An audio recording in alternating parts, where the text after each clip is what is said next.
Hello everyone, and finally welcome to spring. March is here, and springtime always brings us new ideas and new projects.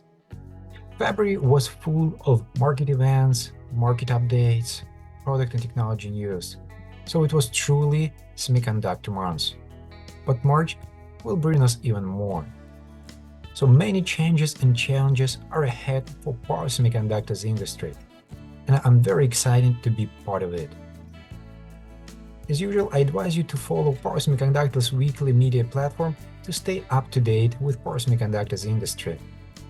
Besides media platform website, you can always track the updates on LinkedIn page, and starting from March, you can also check for market news on the X platform.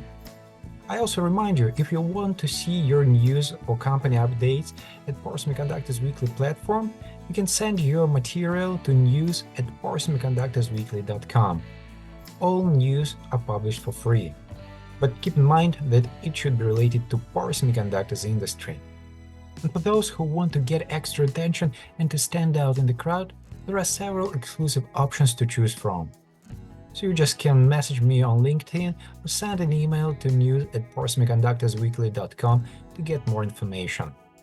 And thanks to all subscribers and followers, the platform is growing very fast. This year there will be more updates. In the second half of this year, there will be major updates coming.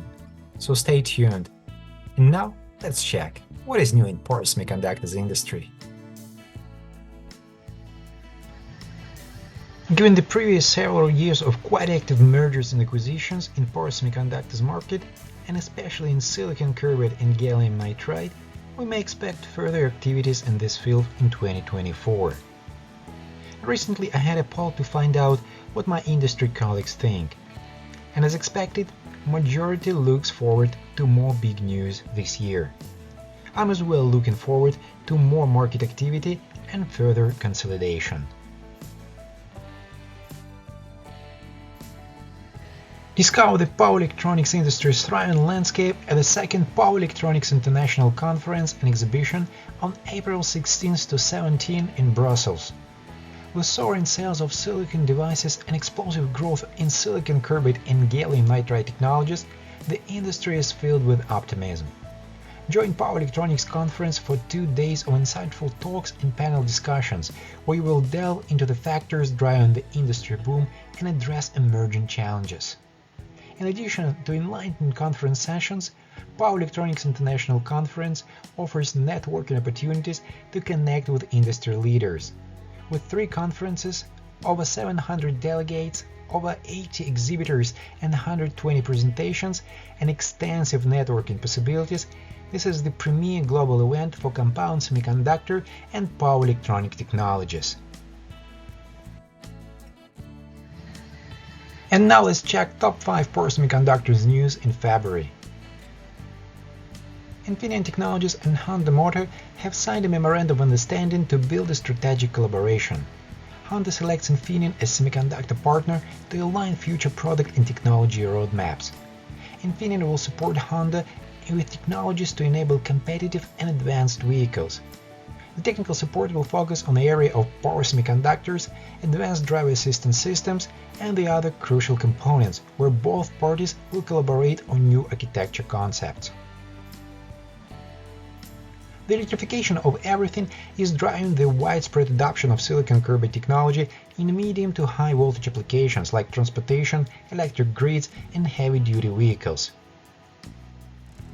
To help developers implement silicon carbide solutions and fast-track the development process, Microchip Technology introduced 3.3 kV plug-and-play MC gate driver with patented augmented switching technology, which is designed to work out of the box with pre-configured module settings to significantly reduce design and evaluation time.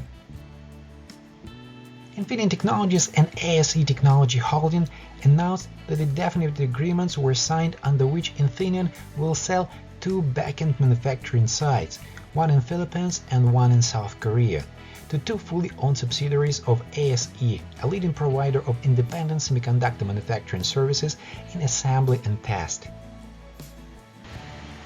Infineon's manufacturing strategy, with a balanced operations footprint combining in-house and external manufacturing, is an important pillar of the company's profitable growth path. By pulling manufacturing volumes in these two facilities under a new owner and offering highest quality manufacturing services to the overall industry, Infineon and ASE will be able to leverage mutual synergy potentials, thus generating attractive growth potentials for both companies. Toshiba Electronic Devices and Storage Corporation announced that it has started construction of a back-end production facility for power semiconductors at Himeji Operations Semiconductor. The new facility will start mass production in spring 2025.